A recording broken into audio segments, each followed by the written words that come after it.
So when Jon Moxley, aka former WWE superstar Dean Ambrose, went on to the Jericho podcast, it literally blew up the internet with the sentiments, the reactions, the retorts, the comments, the verbiage, everything that Dean Ambrose had to say or Jon Moxley about the WWE, and that has opened up a whole can of you know what. It was interesting to hear what he had to say. We did already know most of it about the WWE creative team and Vince and their logic and their mentality and their thinking and everything else.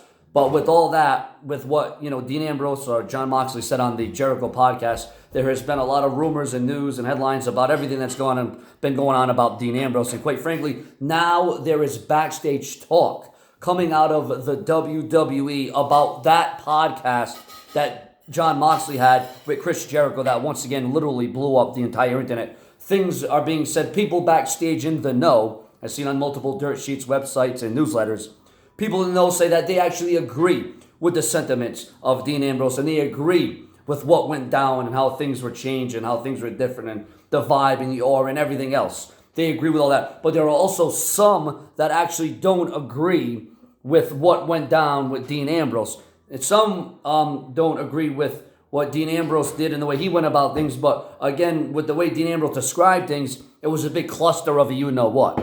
That's exactly what it was at the end of the day for Dean Ambrose. And, you can see why Dean Ambrose, Jon Moxley was frustrated, why he was irritated, why he was annoyed.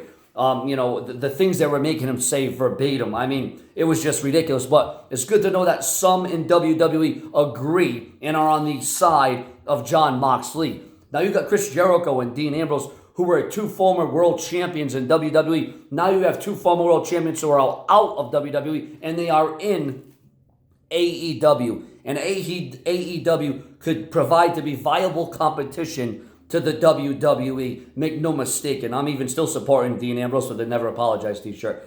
And Dean Ambrose was very uncomfortable with having to say those statements about Roman Reigns and the whole cancer deal. He was very uncomfortable with that, didn't like that, didn't want to do it. But, the way Vince McMahon turns things and twists things, at the time he did it. And then once he was done saying it about the whole Roman Reigns cancer thing, it was just horrible. I mean, he said things that that's something he wouldn't have said. So ladies and gentlemen, your comments and your opinions on the backstage talk in WWE about this Jericho podcast. Dean Ambrose and Chris Jericho lit it up. And again, your comments, your opinions, smash that bell, turn on all notifications, subscribe, and refresh my channel multiple times a day so you're always in the know on all WWE. More to come from the Brash One.